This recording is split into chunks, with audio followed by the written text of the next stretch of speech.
본 방송에서 제공하는 투자 정보는 투자 판단에 대한 조언입니다.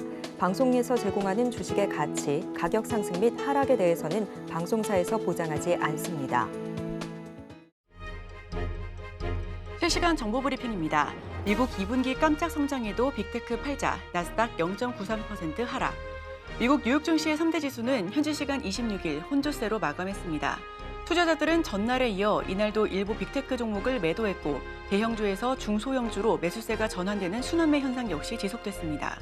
종목별로는 기술주 약세가 두드러졌는데요. 지난 23일에 2분기 실적을 공개한 구글 모회사 알파벳과 테슬라 실적이 투자자들의 눈높이를 충족하지 못하면서 AI 랠리에 대한 의구심이 증폭됐습니다. 기술주 흐름은 다음 주 공개될 MS와 마이애플 등 다른 매그니피센트 7 기업 실적에 따라 한 번 더 변곡점을 맞을 것으로 보입니다. 식지 않는 미국 경제 2분기 성장률 2.8% 예상 상회. 현지 시간 25일 미 상무부는 경제 분석국에 따르면 2분기 GDP 속보치가 전기 대비 연율 기준 2.8% 성장한 것으로 집계됐습니다. 직전 분기인 1분기 성장률 1.4%의 2배에 달하는 수준이자 월스트리트저널 전문가 예상치인 2.1%를 훌쩍 넘어섰습니다. 최근 노동시장 냉각으로 경기 둔화 우려가 고개를 들고 있지만 소비지출 강세에 힘입어 여전히 견조한 성장세가 확인됐습니다. 다만 인플레이션은 둔화돼 연착륙 기대감은 높아지고 있습니다. 트럼프 경합주서 오차 범인의 우위, 해리스 젊은층 지지로 추격. 미국 공화당 대선 후보인 도널드 트럼프 전 대통령이 오는 11월 대선 결과를 좌우할 경합주 지지율에서 민주당 후보가 확실시되는 카멀라 해리스 부통령을 소폭 앞서는 것으로 조사됐습니다. 앞서 조 바이든 대통령이 지난 21일 대선 후보 사퇴 의사를 표명한 이후 젊은 층이 해리스 부통령 지지로 옮겨가면서 민주당은 트럼프 전 대통령과의 격차를 줄이고 있는 것으로 파악됐습니다. 에머슨대 여론조사는 해리스 부통령은 지난 6월 말 토론 여파 이후 민주당 대선 후보에서 대한 지지율은 일부 회복됐다라고 평가하고 있습니다. 현물 ETF 출시, 이더리움 8% 급락, 1월 비트코인과 유사. 가상화폐 시가총액 2위 이더리움이 미국에서 현물 ETF 거래를 시작한 이후 큰 폭으로 하락하고 있습니다. 9개 이더리움 현물 ETF가 상장되며 거래 첫날 총 1억 달러가 넘는 자금이 순유입되기도 했지만 오히려 가격은 내려가는 양상입니다. 지난 1월 현물 ETF가 첫 거래를 시작한 이후 약 2주에 걸쳐 비트코인 가격이 20% 급락했던 것과 비슷한 흐름입니다. 이더리움 가격 급락은 자산운용사 그레이스케일의 이더리움 ETF에서 대량 매도 물량이 나오고 있는 데 따른 것으로 분석됩니다. 일본 비트코인 거래소 비트뱅크는 그레이스케일의 이더리움 신탁은 오랫동안 할인된 가격에 거래돼 왔기 때문에 트레이더가 신탁 주식을 매입하고 차익 거래를 위해 현물 이더리움을 매도했을 수 있다고 분석하고 있습니다.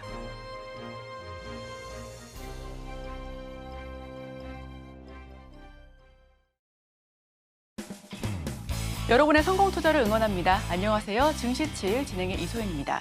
간밤 미증시 3대 지수 혼조세로 마감됐습니다. 다우지수는 소폭 올랐고요. 나스닥과 S&P 500 지수는 하락으로 마감 지었습니다. 특히나 필라델피아 반도체 지수는 추가 하방 압력을 받고 있는 것으로 보여집니다. 2분기 GDP가 호조로 나오면서 계속해서 냉탕과 온탕을 오가는 모습을 보여주고 있는데요. 더 자세한 소식은 이어지는 외신 브리핑 통해서 전달드리도록 하겠습니다.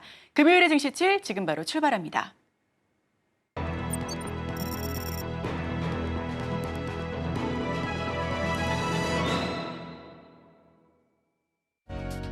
네, 복잡한 외신 이야기 쉽고 간편하게 전해드립니다. 증시7 외신 브리핑 오은비입니다. 네, 간밤 미증시에서 3대 지수는 혼조세로 마감을 했습니다. 다우지수 같은 경우에는 0.2% 상승했고 나스닥 지수는 0.93% 하락, S&P 500 지수는 0.51% 하락하면서 장을 마감을 했습니다. 이어서 간밤 있었던 소식들 전해드리겠습니다. 네, 지난해 2분기 미국 경제는 소비 호조와 재고 투자 증가 덕분에 3%에 가까운 성장률을 기록했습니다. 이는 고금리 장기화로 경제 성장세가 둔화될 것이라는 전문가들의 예상을 뛰어넘는 결과입니다. 미 상무부는 2분기 미국의 국내 총생산 증가율이 2.8%로 집계됐으며 이는 다우존스가 집계한 전문가 전망치 2.1%를 크게 웃돈 수치라고 밝혔습니다. 미국 경제는 작년 3분기 4.9% 성장 이후 점차 둔화됐으나 이번 2분기 성장률은 다시 상승했습니다. 세부 항목을 보면 개인 소비 증가율이 1분기 1.5%에서 2분기 2.3%로 올라 전체 경제 성장을 견인했습니다. 개인 소비의 성장률 기여도는 1.57%포인트로 전체 성장률의 절반을 웃돌았습니다. 또한 민간 투자가 8.4% 증가하며 성장에 크게 기여했습니다. 재고 투자는 성장률을 0.82%포인트 높이는 데 기여하면서 민간 투자 증가율 상승의 주요 원인이 됐습니다. 전문가들은 고금리와 재정 부양책 효과의 감소로 인해서 미국의 성장률이 점차 둔화할 것으로 예상하고 있으며 연방준비제도는 2024년 연간 성장률을 2.1%로 전망하고 있습니다. 다음 소식입니다. 미국 노동부는 7월 14일부터 20일까지의 신규 실업수당 청구 건수가 23만 5천 건으로 전주보다 10,000건 줄었다고 발표했습니다. 이는 예상치인 23만 8천 건을 약간 밑도는 수치입니다. 신규 실업수당 청구 건수는 5월 25일 이후 9주 연속으로 22만 건을 유지했으나 올해 들어 세 차례를 제외하면 모두 22만 건 이하였습니다. 최근 몇 달 동안 실업수당 청구 건수가 소폭 증가했으나 여전히 안정적인 수준입니다. 7월 13일로 끝난 주 동안 실업수당 수령자는 약 185만 명으로 전주보다 약 9천 명 줄었습니다. 4주 평균 청구 건수는 250건 증가한 23만 5,250건을 기록을 했습니다. 다음 소식입니다. 제닛 옐런 미 재무장관은 25일 G20 회의에서 카멀라 해리스 부통령이 바이든 행정부의 핵심 가치를 이어갈 것이다라고 밝혔습니다. 옐런 장관은 바이든 대통령의 경제 회복을 칭찬하면서 미국이 인플레이션을 줄이며 성장하고 있다고 말을 했습니다. 옐런은 바이든의 경제 정책이 미국의 세계적 입지를 회복시켰다고 평가하며 해리스 부통령과 함께 봉사하는 것을 자랑스럽게 생각한다고 했습니다. 또한 경제 성장이 행정부의 계획 덕분이며 해리스 부통령이 미국의 리더십 회복에 중요한 역할을 했다고 강조했습니다. 다음 소식입니다. 중국 인민은행이 1년 만에 단기 정책 금리를 인하하면서 유동성 공급을 확대했습니다. 이는 경기 회복을 촉진하기 위한 조치로 해석되고 있습니다. 지난 22일 대출 우대금리를 낮춘 데 이어서 25일에는 중기 유동성 지원 청구 금리를 0.2%포인트 내린 2.3%로 설정했습니다. 이는 시장 예상보다 큰 폭의 인하입니다. 중기 유동성 지원 창구 금리는 시중은행에 자금을 공급하는 도구로 이번 조치로 2천억 위안이 투입됩니다. 또한 7일물 역환매 조건부 채권을 통해서 2,351억 위안이 추가로 투입됩니다. 중국 5대 국유 상업은행도 이에 맞춰서 예금 금리를 인하했습니다. 이런 연속적인 금리 인하는 통화정책 완화를 위한 노력으로 향후 주요 정책 금리의 신호가 될 수가 있습니다. 다음 소식입니다. 구리 가격이 중국 수요 전망 악화로 하락했습니다. 25일 런던 금속거래소에서 구리 가격은 전날보다 1.6% 하락한 톤당 8,963달러를 기록했습니다. 이는 글로벌 재고 증가, 중국 소비 부진, 펀드들의 차익 실현 등으로 인해 최고치를 기록한 5월 중순에 비해 약 20% 하락한 것입니다.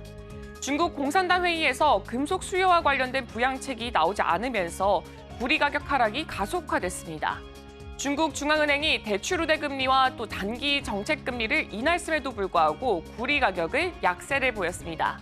애널리스트 공밍은 글로벌 성장 우려가 구리 가격을 하락시켰다라고 분석을 하면서 중국 내 감산 가능성으로 인해 구리 가격이 톤당 8,900달러에서 지지될 것으로 내다봤습니다.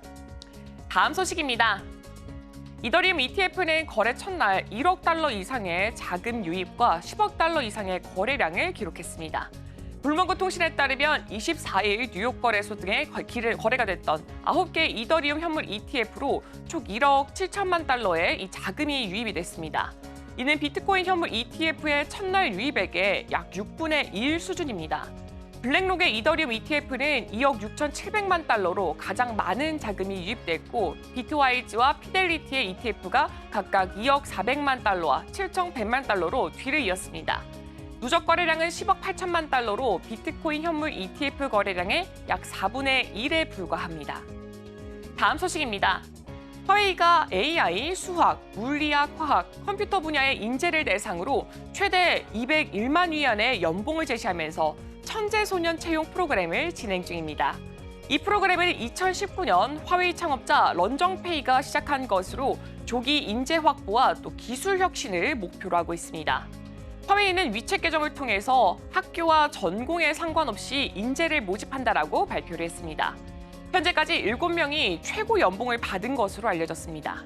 1990년생 펑주 후이는 이 프로그램을 통해서 양성된 뒤에 휴머노이드 로봇 기업인 즈위안을 설립을 했습니다. 즈위안은 벤처 투자자들로부터 자금을 받아서 자동차 제조 공장에 로봇을 공급하고 있습니다. 한편 화웨이는 또한 세계 최초로 2번 접히는 3중 폴더블 폰을 올해 출시할 계획입니다. 중국 관영증권일보에 따르면 화웨이는 2중 경처 폴더블 폰의 시제품을 준비하면서 3분기나 4분기에 양산할 예정입니다. 화웨이 CEO는 차세대 폴더블 폰 작업이 지난 5년간 진행되어 왔다고 밝혔습니다. 다음 소식입니다. 미국 가구 및 전자제품 소매업체 콘스 홈플런스가 텍사스 남부지방 연방파산법원에 챕터 11 파산 보호를 신청했습니다. 소비자 지출 감소로 실적이 악화됐으며 이에 따라 170개 매장 중 73개를 폐쇄할 예정입니다. 1890년에 설립된 콘스는 팬데믹 동안 매출이 증가했으나 인플레이션으로 실적이 둔화됐습니다. 또한 최근 배드콕 인수 후에 재정 악화로 파산 신청을 하게 됐습니다. 이에 따라 배드콕 매장도 30여 곳이 폐쇄될 예정입니다. 법원 자료에 따르면 콘스의 자산과 부채는 각각 10억 달러에서 100억 달러 사이로 추정이 되고 주가는 올해 90% 이상 폭락을 했습니다. 팬데믹 이후 여러 소매업체들이 파산 보호를 신청을 했습니다. 베드베스 앤드 비욘드, 제트 갈레리, 미첼 골드 플러스, 밥 윌리엄스 등이 파산 보호를 신청했고요. 올해 들어서도 빅로치가 운영 중단 및 140개의 매장 폐쇄를 경고했고 웨이페어는 인력을 삭감하고 있습니다. 다음 소식입니다. BMO 캐피탈 마켓은 아마존의 클라우드 사업 성장으로 주가가 오를 것이라고 전망을 했습니다. BMO 분석가 브라이언 피치는 아마존 주식 목표가를 230달러로 상향 조정하며 현재 주가 대비 27% 상승 가능성을 의미한다고 평가했습니다. 또한 피치는 아마존 웹 서비스가 2025년까지 지속 가능한 수익 성장을 할 것이라고 언급을 하면서 올해 프라임데이 거래량이 전년 대비 20% 증가했다고 보고했습니다. 다음 소식입니다. 아스트라제네카는 2분기 실적을 발표하면서 올해 수익 전망을 상향 조정을 했습니다. 2분기 수익은 17% 증가한 129억 4천만 달러를 기록했고요. 주당 수익은 1.98달러였습니다. 종양 부문의 매출은 19% 증가하면서 전체 매출의 41%를 차지했습니다. 또한 희귀질환과 심장 및 신장질환 부문도 두 자릿수 성장률을 보였습니다. 아스트라제네카는 올해 수익과 주당이익이 10% 중반까지 증가할 것으로 예상하고 있습니다. 이는 새로운 암 치료법 등의 성과 덕분에 수익 전망이 개선됐기 때문입니다. 오늘 제가 준비한 외신 소식은 여기까지입니다. 이어서 국내 소식과 더불어서 오늘의 일면에서 전문가들의 수혜주까지 만나보시길 바랍니다.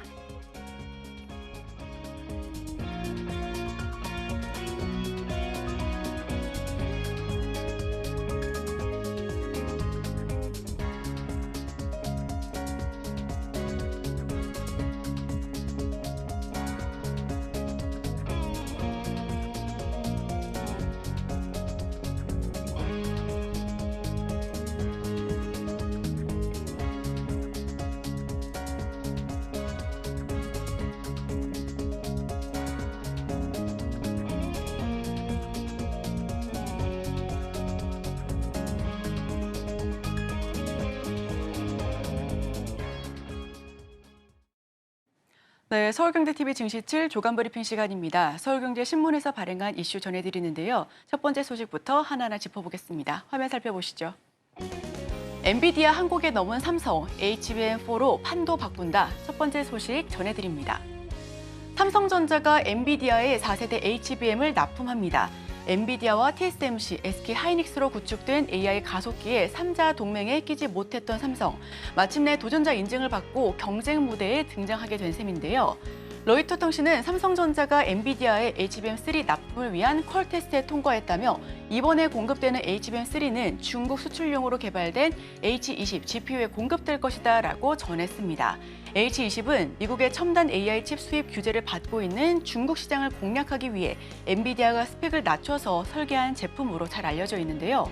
다만 어제 로이터 통신은 내부 소식통을 통해서 인용을 했는데 이 부분에 대해서 삼성전자의 경우 아직까지 테스트를 진행하고 있다라며 선을 긋는 모습을 보여줬습니다.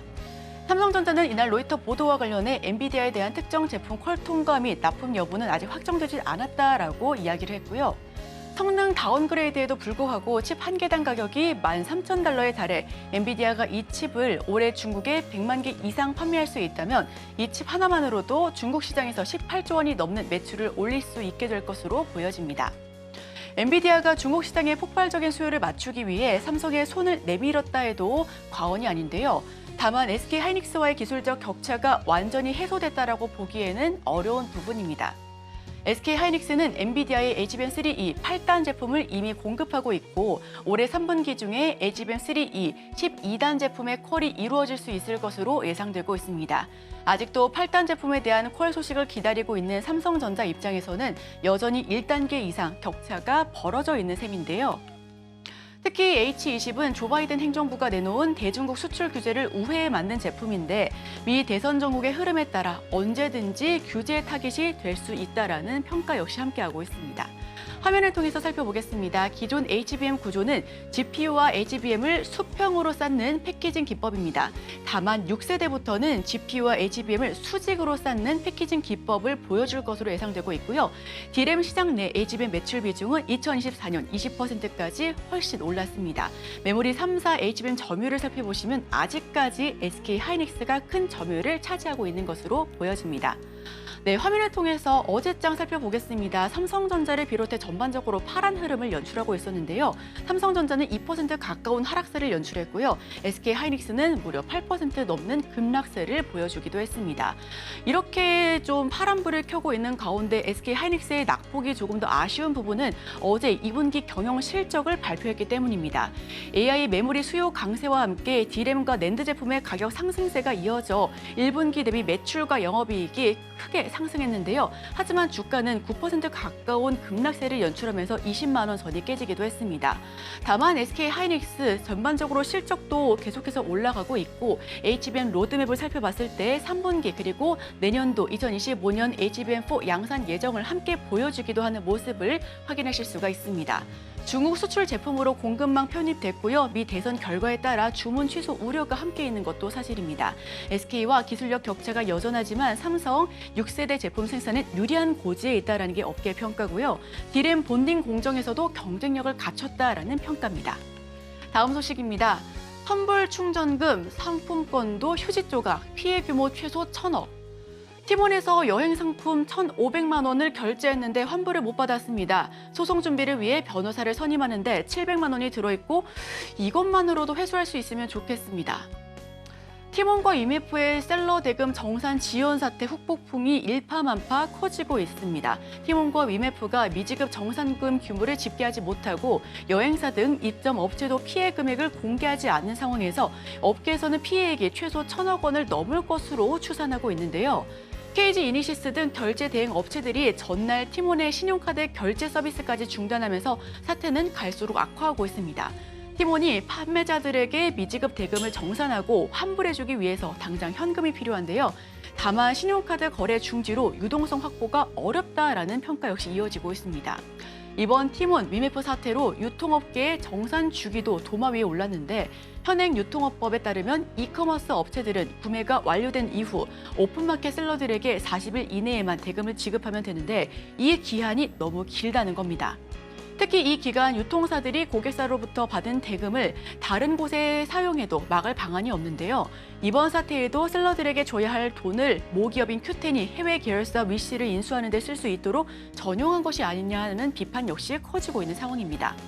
티몬과 IMF 사태에 반사이익을 얻고 있는 종목 역시도 있습니다. 네이버가 어제 모처럼 불기등을 보여줬는데요.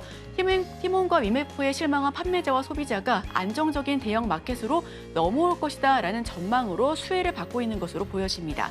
네이버는 어제 3.67% 강세를 보여줬고요. 네이버와 광고 계약을 맺고 있는 플레이디와 모비데이지도 관심이 집중되는 모습을 확인하실 수가 있었습니다.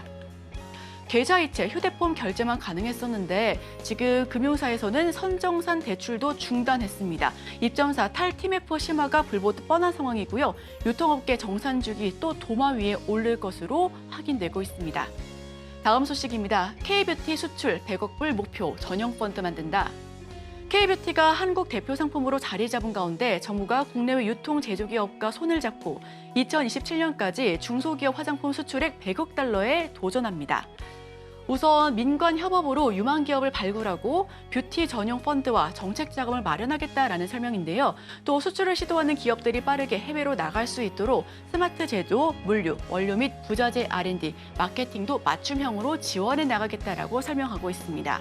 현재 K뷰티는 세계적인 열풍 속에서 매 분기 수출액이 늘고 있습니다. 하지만 빠른 트렌드 변화로 신제품의 수명이 단축되고 글로벌 경쟁자가 끊임없이 등장하고 있어 국내 뷰티 중소기업들의 부담이 커져가고 있는 상황인데요. 게다가 주요 수출국인 미국과 중국이 자국 화장품 산업을 보호하기 위해 규제 강화에 나서면서 어려움이 커져가고 있습니다. 이에 정부는 민관 공동으로 국내 화장품 중소기업들의 글로벌 경쟁력을 높일 것으로 보여집니다. 중기 화장품 수출액 추이인데요. 2024년 상반기 33억 달러까지 치솟았고요. 국가별 중기 화장품 수출액을 살펴보시면 미국이 가장 큰 폭의 상승 흐름을 보여주고 있는 것으로 확인되고 있습니다. 민관 협업, 경쟁력을 강화시킬 수 있을 것으로 보여집니다. 2027년까지 수출 중기 1만 곳 이상 육성할 것으로 보여지는데요. 올리브영과 콜마 그리고 코스맥스 등과 협업해 플랫폼 이점, 마케팅까지 전폭적으로 지원하겠다라는 설명입니다. 다음 소식입니다. 빅파마 날개단 삼바 상반기 매출 2조 시대 열었다. 삼성 바이오로직스 상반기 매출 창립 이래 처음으로 2조 원을 돌파했습니다. 글로벌 빅파마를 중심으로 대규모 수주가 이어지면서 상반기 누적 수주 2조 5천억 원을 넘어서는 등 새로운 역사를 쓰고 있는데요. 자회사인 삼성 바이오에피스와 바이오시밀러 품목 허가에 따른 마일스톤 수령도 실적에 힘을 보태고 있는 것으로 풀이됩니다. 올해 상반기에만 지난해 수주 실적의 70%를 달성했는데 역대 최대 성과를 기대하고 있습니다. 국내 제약바이오 업계 최초로 연매출 4조 원 시대가 열릴 것으로 기대감이 높아지고 있습니다. 하반기에도 대규모 수주에 대한 기반한 사공장 가동률 상승 및 바이오시밀러 사업 매출 확대 등 안정적인 성장이 예상되고 있는데요. 포트폴리오 확장 측면에서 살펴보시면 항체 약물 접합체 즉 ADC 분야의 적극적인 투자가 이어지고 있습니다. 삼성 바이오로직스는 ADC 전용 생산 시설을 연내 가동을 목표로 건설을 하고 있고요. 삼성물산과 함께 조성한 삼성 라이프 사이언스 펀드를 활용해 아라리스 바이오 그리고 에임드 바이오 등 우수 ADC 기술 보유 기업에 투자해 나갈 것으로 보여지고 있습니다. 위탁 개발 역량도 강화합니다. 국내 기업 최초로 스텔라 바이오 시밀러 품목 허가를 미국과 유럽에서 받았고요. 아일리아 바이오 시밀러 그리고 솔리리스 바이오 시밀러 미국 품목 허가 승인을 통해 글로벌 수준의 연구 개발 역량을 입증받고 있다라는 평가 역시 함께하고 있습니다. 삼성 바이오로직스 물 들어왔을 때 노졌자 교보증권의 리포트인데요. 컨센서스를 상회한 성적표를 보여줬습니다. 2분기 매출액 전 분기 대비 22.2% 증가했고요. 영업이익 역시 96.3%나 상승 흐름을 연출했습니다. 삼성 바이오로직스 실적 살펴보겠습니다. 매출과 영업이익 모두 성장을 보여줬습니다. 특히나 삼성 바이오로직스 수주 측면에서 살펴보셔도 2024년 상반기에만 벌써 2조 5천억 원을 넘어서는 모습까지도 확인해 하반기까지 꾸준하게 증가세를 연출할 수 있을 것으로 보여집니다. 연매출 4조 청신호를 보여줬고요. 전년 대비해서 매출 33%, 영업이익은 47%나 올랐습니다. 수주 실적 2조 5천억 원으로 작년 대비해서 70% 이미 달성을 했고요. 에피스도 마일스톤 수령의 실적이 쑥 올랐습니다. 미국과 유럽 등지에서 품목 허가가 이어질 수 있을 것으로 판단되고 있습니다. 다음 소식입니다. 재무 위험 설명 부조, 밸류업 흐름의 역행, 마지막 소식 전해드립니다. 금강원이 두산 로보틱스의 정정 신고서 제출을 요구했습니다. 두산그룹이 증권 신고서의 핵심적인 위험 요인을 제대로 기재하지 않았다라고 판단하고 있는 건데요. 금감원은 이번 구조 개편 목적과 이로 인한 효과, 재무 안정성에 대한 영향 등 투자자들이 충분히 알 수 있도록 구체적으로 공시하라는 의미다라고 설명하고 있습니다. 두산 박캡과 두산 로보틱스 주식을 교환하는 과정에서 시가를 기준으로 합병 비율을 정하며 논란이 불거졌습니다. 합병 결과로 주식회사 두산의 지배력만 확대되는 만큼 밸류업에 역행하고 있다라고 비판 역시 함께하고 있는데요. 합친다고 할 때부터 불안했는데 두산 때문에 개인 투자자 속이 많이 타고 있습니다. 특히나 주식 매수 청구권에 대한 리스크가 불거지고 있는 가운데 어제장에서 두산은 11%나 넘는 급락세로 종가 형성했고요. 두산 로보틱스는 8%, 두산 에너빌리티 4.49% 하방 압력을 받고 있습니다. 역시나 두산 밥캣마저 6% 넘는 하락 흐름을 연출했고요. 두산 밥캣에 대한 신한증권사의 리포트 확인을 통해 확인 한번 해보겠습니다. 우선 정정 신고 제출 요구로부터 3개월 이내 정정 신고서를 제출하지 않으면 철회로 간주하겠다라는 설명 역시도 두산그룹을 좀 위협하고 있다라는 요인으로 분석되고 있습니다. 당국이 두산 합병 정정 신고서를 요출했는데요. 이에 따라서 주식회사 두산과 함께 두산 계열사들의 주가 추이도 함께 지켜보셔야 될 부분으로 판단되고 있습니다. 네, 제가 준비한 소식은 여기까지입니다. 계속해서 오늘의 일면을 통해 전문가와 수혜주까지 찾아보도록 하겠습니다. 저희와 끝까지 함께 하시죠.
네, 오늘의 일면에서는 하반기 코스닥 대응 전략에 대해서 심층 분석해 보도록 하겠습니다. 함께 하실 분 임순재 대표님 모셔볼게요. 어서 오세요. 네, 안녕하십니까.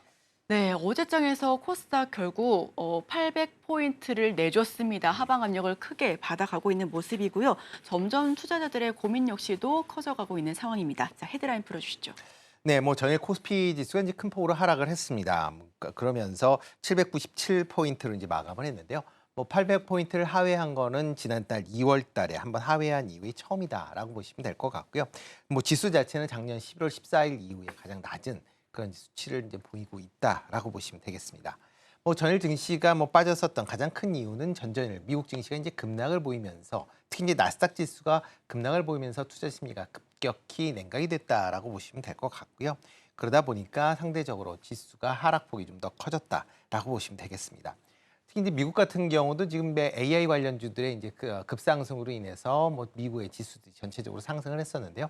최근 들어 이제 AI에 대한 투자에 비해서 수익성이 그만큼 쫓아오지 못한다라는 그런 우려가 커지고 있습니다.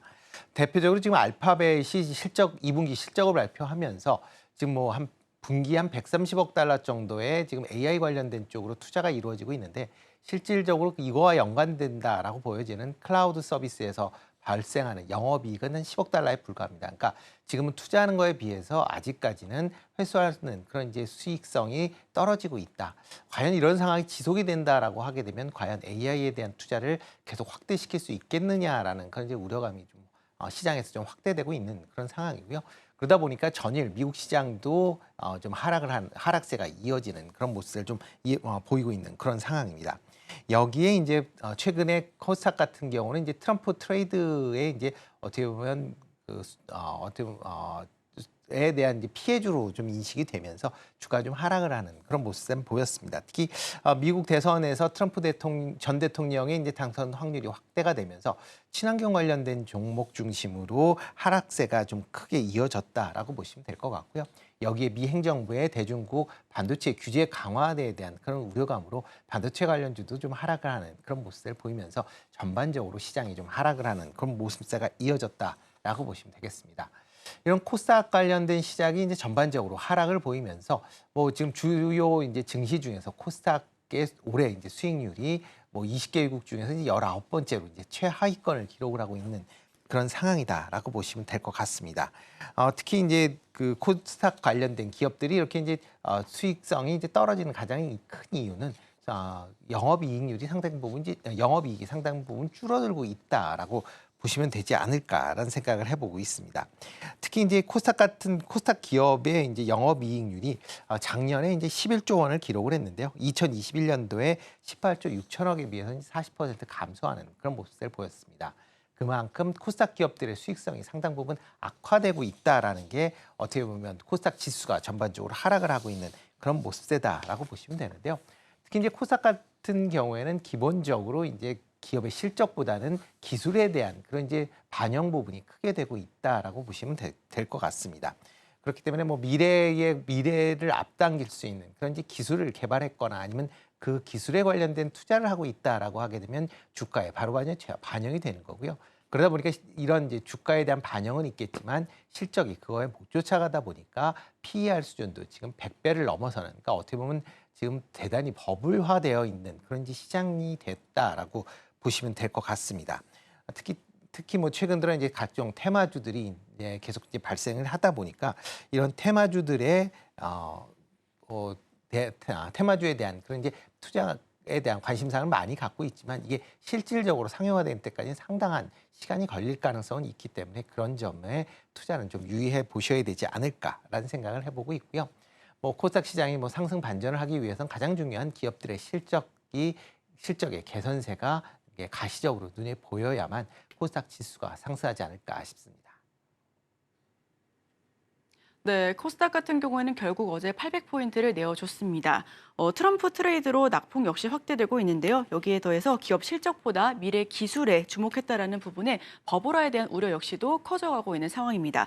다만 코스닥 기업의 실적 개선이 절실하다라는 부분 역시도 함께하고 있는데요. 일각에서는 단기 조정일 것이다, 지수 방향성 상방이 열려있다라는 부분 역시도 아직까지는 공존합니다. 자, 이런 의견들에 대해서 코스닥에 대한 하반기 전망은 어떻게 보실까요? 네, 뭐 최근에 계속 주가가 급락을 했기 때문에 일단 뭐 기술적으로 보면 반등할 수 있다라고 좀 생각을 하고 있습니다. 특히 이제 미국 시장이 이제 미국의 특히 나스닥 좀 관련된 지수들이 반등을 한다라고 하게 되면 그거에 따라서 코스닥 지수도 좀 반등할 가능성은 충분히 있다라고 좀 생각을 되고 있고요.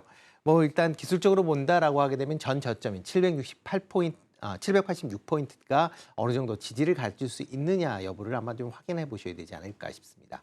만약 오늘도 아마 그 관련된 저 지지 여부를 한번 테스트할 걸로 이제 예상이 되고 있는데요. 만약 786포인트가 하회를 한다라고 하게 되면 추가적인 하락도 불가피하지 않을까 싶습니다. 만약 그 밑에 지지선으로 현재 볼 수 있는 그런 수치를 본다라고 하게 되면 730포인트대가 지지선이 될 가능성은 있다라고 보여지고요. 만약 786포인트를 어느 정도 지지한다라고 하게 되면 단기적인 반등은 가능하기 때문에 트레이딩 관점에서 접근도 해보실 수 있다라고 보여집니다. 그렇지만 코스닥 지수가 본격적으로 이제 상승으로 반등하기 위해서는 좀 더 시간이 필요하지 않을까라는 생각을 해보고 있습니다. 뭐 가장 중요한 게 이제 실적 관련된 부분. 뭐 좀 전에 말씀드렸지만 실적이 좋아지지 않는 이상은 이런 반등세가 지속되기는 좀 어렵다라고 보여지고요. 특히 이제 지금 지수 내에서 가장 이제 큰 비중을 차지하고 있는 게 이제 2차 전지 관련주다라고 보시면 될 것 같습니다. 그런데 2차 전지 관련주들의 대부분이 지금 실적이 부진한 모습이 이어지고 있습니다. 지금 3분기에도 2분기에도 뭐 부진한 이제 실적이 이어지고 있고요.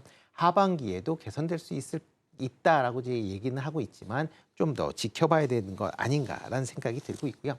특히 이제 이런 2차 전지들에 대한 밸류가 상당히 높게 잡혀 있습니다. 아직도 뭐 대부분 업종들을 보신다라고 하게 되면 뭐 특히 2분기 실적이 나빠졌기 때문에 뭐 지금 보면 거의 100을 넘어서거나 아니면 PER을 계산할 수 없을 만큼의 지금 높은 그런 주가 수준을 좀 유지가 되고 있다라는 점도 보셔야 될 것 같고요. 그나마 이제 제약 바이오 관련된 기업들은 개별적인 그런 이슈들이 있는 기업 중심으로는 움직일 가능성은 충분히 있다라고 보여집니다. 그렇지만 제약 바이오 특성상 어떠한 하나의 기업의 움직임이 나머지 산업 전반으로 확대되기에는 상당히 좀 제한적인 부분이 있기 때문에 그런 점을 감안한다라고 하게 되면 지수의 반등까지는 좀 더 시간이 걸릴 가능성은 있다라고 말씀을 다시 드리겠습니다.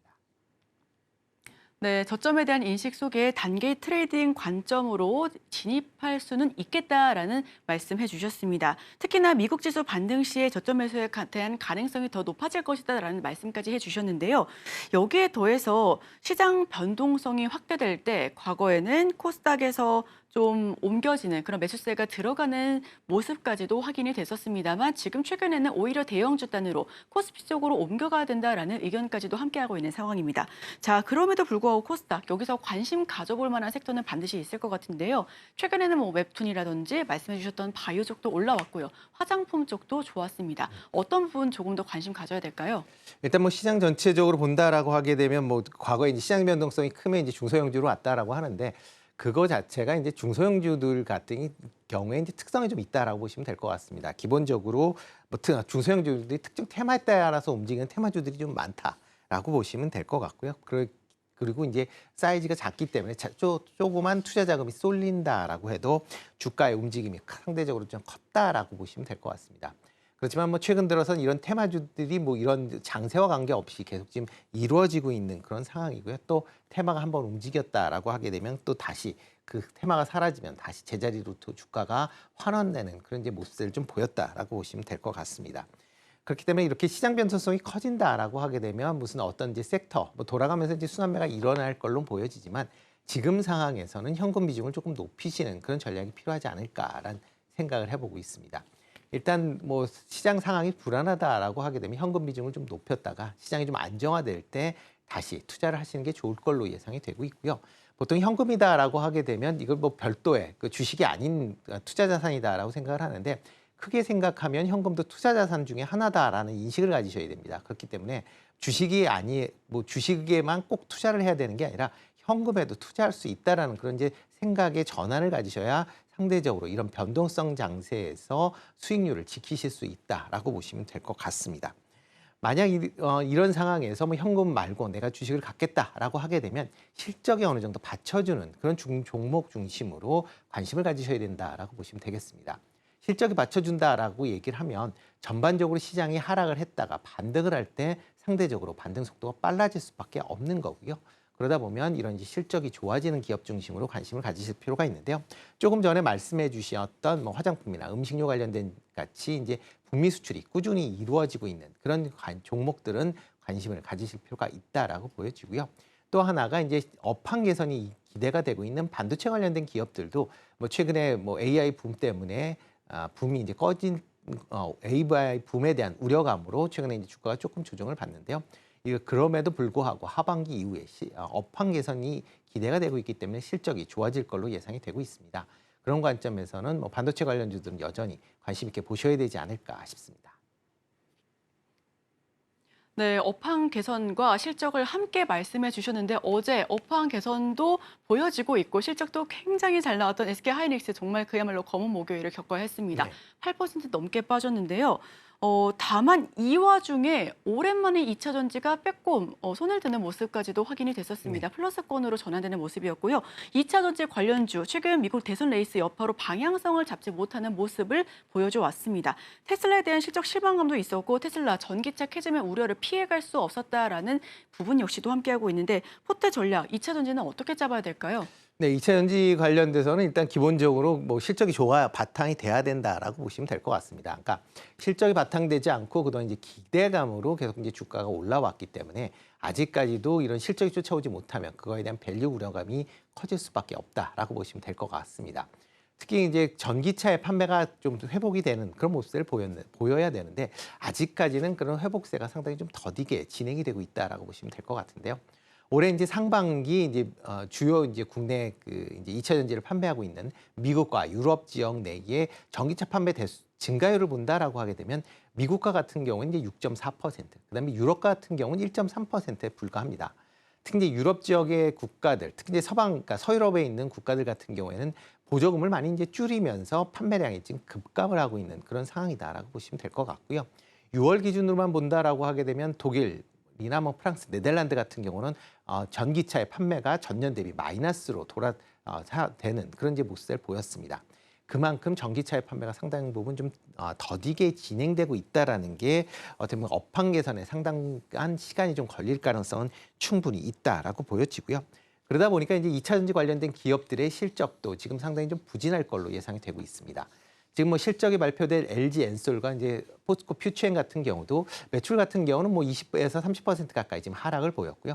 영업이익 같은 경우도 지금 뭐 LG 엔솔 같은 경우는 한 58% 가까이 하락을 했고, 포스코 퓨처엠 같은 경우도 98% 하락을 했습니다. 특히 LG 엔솔 같은 경우는 IRA 보조금을 제외한다라고 하게 되면 실질적으로는 영업 적자를 기록을 할 만큼 지금 부진한 그런 실적이 이어지고 있다라는 점도 같이 주목을 보셔야 되지 않을까라는 생각을 해보고 있고요. 뭐 하반기 이후에 실적에 뭐 조금씩 이제 전기차들이 저가형 이제 모델들이 출시가 되면서 조금 개선되지 않을까라는 기대감이 있습니다. 여기에 ESS 관련된 분야도 틈새 시장으로서 시장 확대에 대한 그런 기대감이 같이 있다라는 것도 뭐 같이 이제 생각해 보실 수도 있는데요. 그렇지만 최근에 이제 주요 이제 원자재 가격이 계속 하락세를 보이고 있습니다.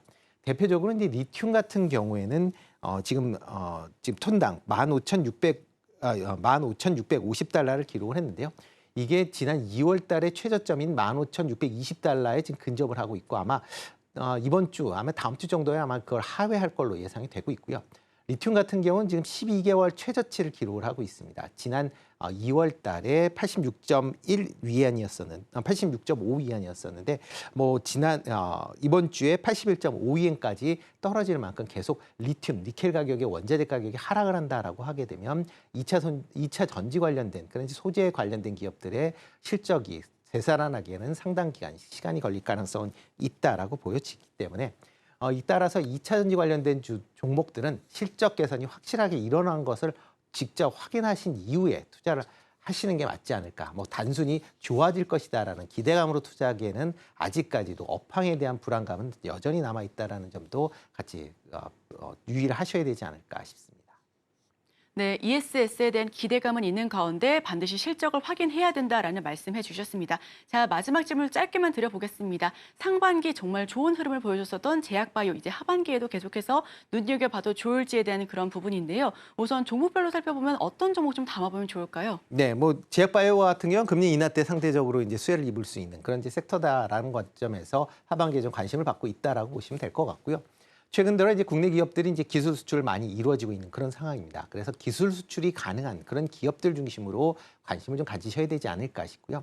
이와 더불어 이제 미국의 생물 보안법으로 인해서 바이오 이런 CDMO 관련된 기업들도 같이 좀 주목해서 보시면 좋지 않을까 싶고요. 최근에 이제 비만 치료제 다시 좀 시장 주목을 받고 있는데 비만 치료제 관련된 부분도 같이 좀 주목해 보시면 좋을 것 같습니다. 네, 기술 수출과 더불어 비만 치료제 관련된 종목들도 살펴보면 좋겠다라는 말씀까지 해주셨습니다. 지금까지 루크투자연구소 임순재 대표와 함께했습니다. 오늘 말씀 고맙습니다. 고맙습니다.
네, 투자하시기 전에 참고해보면 좋을 리포트 오늘부터 소개드리려고 합니다. 오늘 소개드릴 리포트는 이렇게 이더리움 현물 ETF입니다. 바로 확인해 보겠습니다. 네, 현지 시간 7월 22일 미국 증권거래위원회는 이더리움 현물 ETF 거래를 승인했다고 발표를 했습니다. 이는 지난 5월 이더리움 현물 ETF에 대한 심사 요청서를 승인한 데 이어서 지금 약 2개월 만에 일어난 일입니다. 네, 이로 인해서 이더리움 ETF 상장을 신청한 총 8개 자산 운용사의 상품이 23일부터 거래가 가능하게 된 가운데 치열한 자금 유치 경쟁이 계속해서 이어질 것이다라는 전망이 나오고 있습니다. 총 8개 운용사 중에 9개 ETF가 상장된 가운데 역시 눈에 띄는 것은 정말 주목할 만한 게 운용보수 경쟁입니다. 운용보수 경쟁은 투자 상품을 관리하는 회사들이 더 낮은 운용보수를 제공을 하여서 또 고객을 유치하기 위해 서로 경쟁하는 상황을 의미하고 있습니다. ETH, QETH를 제외한 전 상품은 프로모션의 일종으로 일정 기간 규모 동안의 운용보수 무료 이벤트를 실시할 예정입니다. 여기서 ETH 같은 경우에는 이더리움이고요. 기본 암호화폐고 또 QETH 같은 경우 퀀텀 이더리움을 말하고 있습니다. 주목할 만한 것은 여기에 그레이스케일의 행보를 뜻하고 있습니다. 그래서 그레이스케일 같은 경우에는 암호화폐를 더 쉽게 투자할 수 있도록 도와주는 회사라고 쉽게 이해해 보시면 좋을 것 같고요. 전통적인 금융 상품처럼 암호화폐에 투자할 수 있는 다양한 펀드를 제공하면서 암호화폐에 직접 투자하는 것보다 더 접근성을 용이하게 해주는 회사입니다.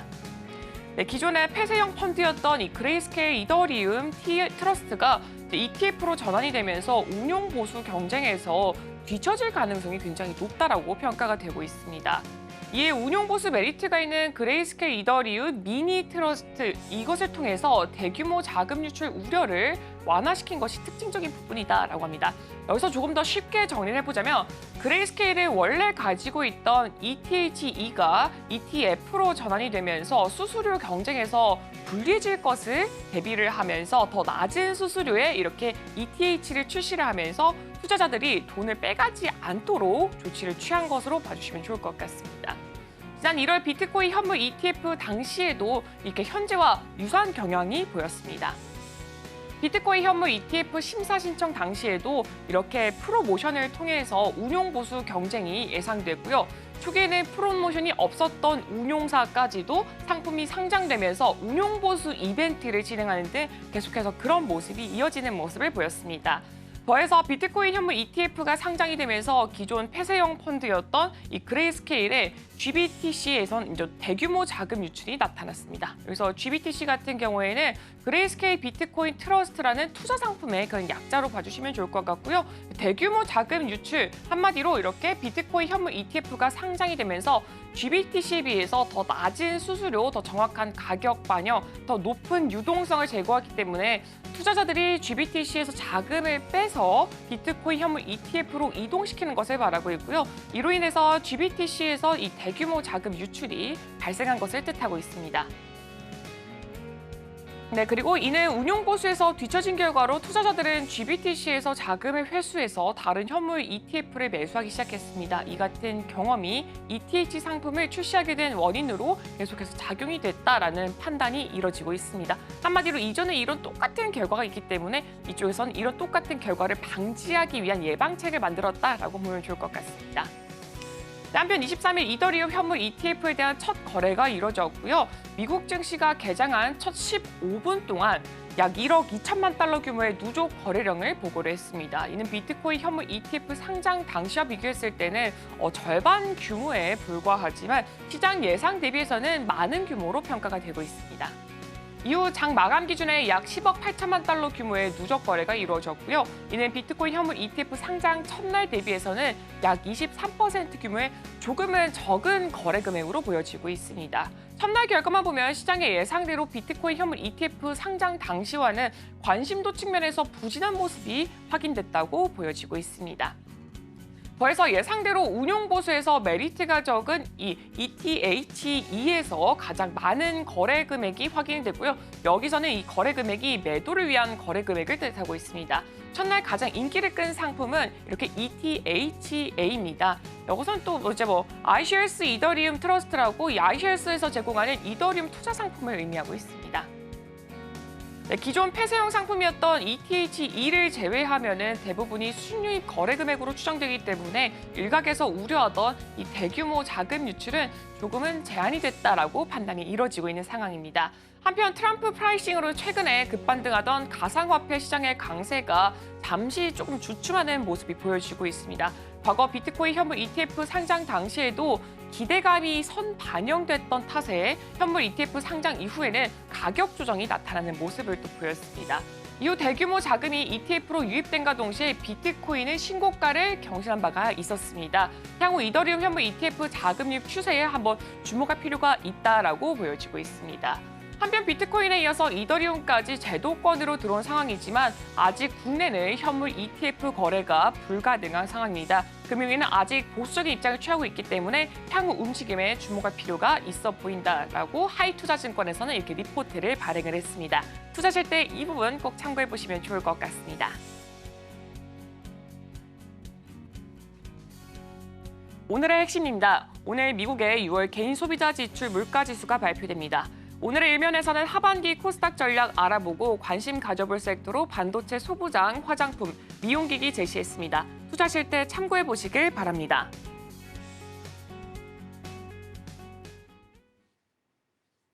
네, 저희가 방송 중에 제공해드릴 정보는 투자 판단에 대한 참고 자료일 뿐 해당 종목의 가치 또는 상승과 하락을 보장하지는 않습니다. 잠시 후 증시 8 서울경제TV 개장 방송이 방송됩니다. 계속해서 이어지니까요. 끝까지 함께 하시길 바랍니다. 오늘 저희가 준비한 소식은 여기까지입니다. 저희는 내일 이 시간에 또 찾아뵙도록 하겠습니다. 함께해 주신 여러분 오늘도 고맙습니다.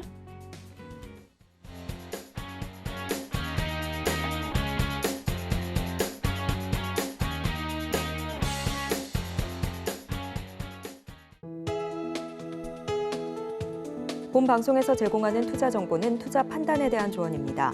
방송에서 제공하는 주식의 가치, 가격 상승 및 하락에 대해서는 방송사에서 보장하지 않습니다.